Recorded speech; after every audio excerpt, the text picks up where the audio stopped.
The Catholic Church has long played a role in shaping American life. This year, as America marks its historic anniversary, we explore the impact of the Catholic faith on public life, from the Supreme Court to the media and even Pope Leo's popularity. Dr. Larry Chapp joins me now. He is a Catholic theologian, author, and a renowned scholar. He is also a former professor of theology at DeSales University. Dr. Chapp, thanks so much for joining me. Hey, thanks for inviting me. What are some of the Catholic Church's greatest contributions to the nation? I think something that often gets ignored and maybe tied up these days in politics, but the manner in which the Catholic Church aided and abetted the assimilation of millions and millions of immigrants into the United States, especially in the 19th and early to mid 20th centuries. Polish, Italian, Irish, and all kinds of other Catholic immigrants came into the country.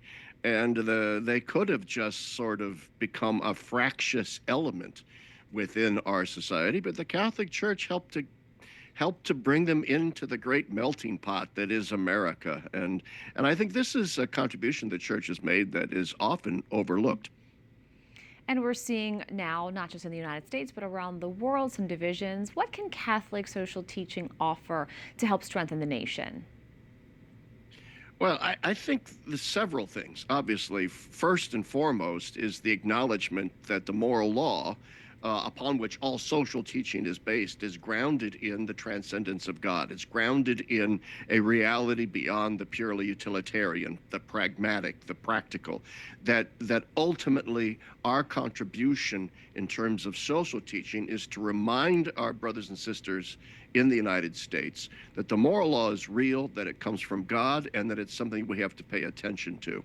And I think there are millions of Americans that are open to that message. As America looks to the next 250 years and beyond, what role should Catholics play in renewing the nation's spiritual foundations?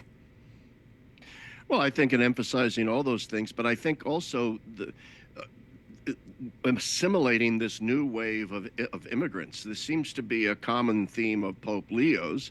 I know a lot of American Catholics maybe don't agree with Pope Leo on this point. They think he's a little too open borders kind of a guy.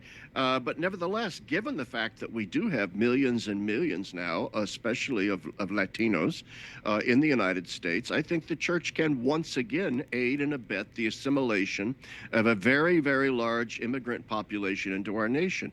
But beyond that, as technological advances increase in areas like artificial intelligence, so forth, the Pope's latest encyclical points on artificial intelligence, for example, points out that the church does have moral norms and a spiritual vision which alone can guide us properly to preserving human dignity in the face of this technological revolution that's sort of overwhelming us.